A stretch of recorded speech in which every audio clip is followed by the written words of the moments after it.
Le joujou du pauvre, extrait du recueil Spleen de Paris, un poème écrit par Charles Baudelaire, le fondateur du symbolisme, publié en 1862, donc au XIXe siècle. Il est inspiré par l'essai La morale du joujou, publié en 1853, donc avant 9 ans à peu près. Le poème en prose, aussi un apologue, commence par ces mots. Je veux donner l'exemple d'un divertissement innocent. Un texte court qui implique le lecteur et indique le projet du poète. Il s'agit de dégager une idée d'une anecdote en mettant en scène les deux enfants, le pauvre, le riche et un rat.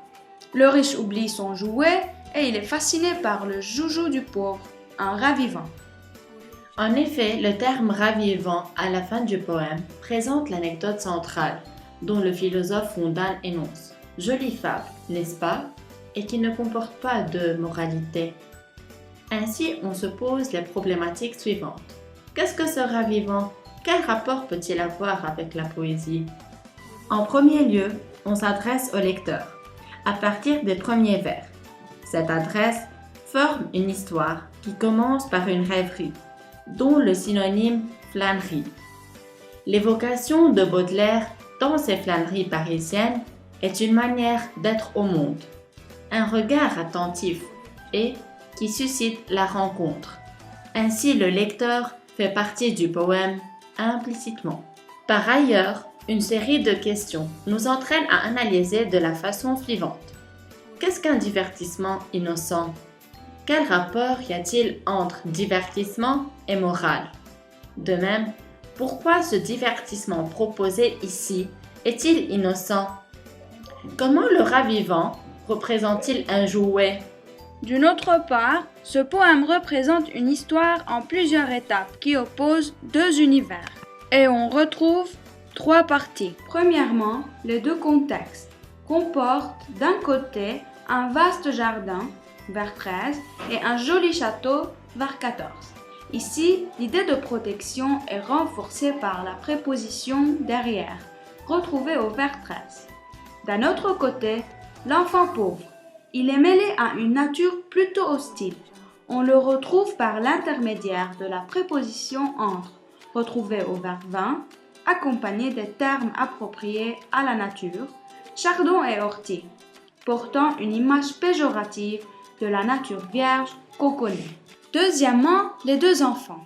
Un enfant élégant et riche, prouvé au vers 15, par un enfant beau et frais, habillé de ses vêtements de campagne si pleins de coquetterie, s'oppose à un enfant pauvre, justifié au vers 27 par les adjectifs qualificatifs de fonction épithète, sale, chétif et fuligineux, qui dévoilent une opposition totale des deux cas des enfants, dont l'un est aisé et l'autre miséreux. Troisièmement, les deux joujous. Un joujou non nommé, mais parfaitement décrit, tel que son propriétaire, tandis que l'autre joujou fait partie des minorités, comme étant un objet rare et inconnu au vers 36. De plus, il n'est pas décrit sauf par l'épithète décisive, un rat vivant, au vers 41. Ce dernier est source de vie. D'ailleurs, le premier enfant est passif, ne s'occupait pas de son joujou, alors que le second le montre et attire le regard du premier.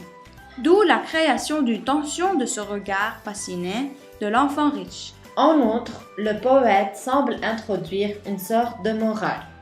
En fait, il est présent dans l'ensemble de ce texte et formule un projet de vouloir donner l'idée d'un divertissement innocent. Ainsi, on évoque la fraternité de ces deux enfants qui se ressemblent par des dents d'une égale blancheur. De plus, on met en exergue le rat vivant qui joue un rôle décisif de cette rencontre. Dès lors, on voit que l'enfant riche est vivant malgré sa beauté, alors que l'enfant pauvre est beau malgré sa misère. En addition, ce rat vivant actualise le texte. Par conséquent, on retrouve une métamorphose de la biographie du poète au jouet, car la découverte de ce rat évoque de l'enfance de Baudelaire, la mort de son père. De même, le jouet se transforme sous les yeux du poète en un rat vivant, cet instant où l'absolu se métamorphose en savoir. Alors, ce ravivant nous fait comprendre le rôle de Baudelaire dans ses épouvantes secrètes. On constate que Baudelaire n'a pas parlé du beau dans ses œuvres, ce qui montre qu'il est un homme effaré et tremblant devant la mort, la nuit et l'inconnu. Pour conclure, le poème en prose, Le Joujou du pauvre, est basé sur une figure de rhétorique principale, l'antithèse entre l'enfant riche et l'enfant pauvre.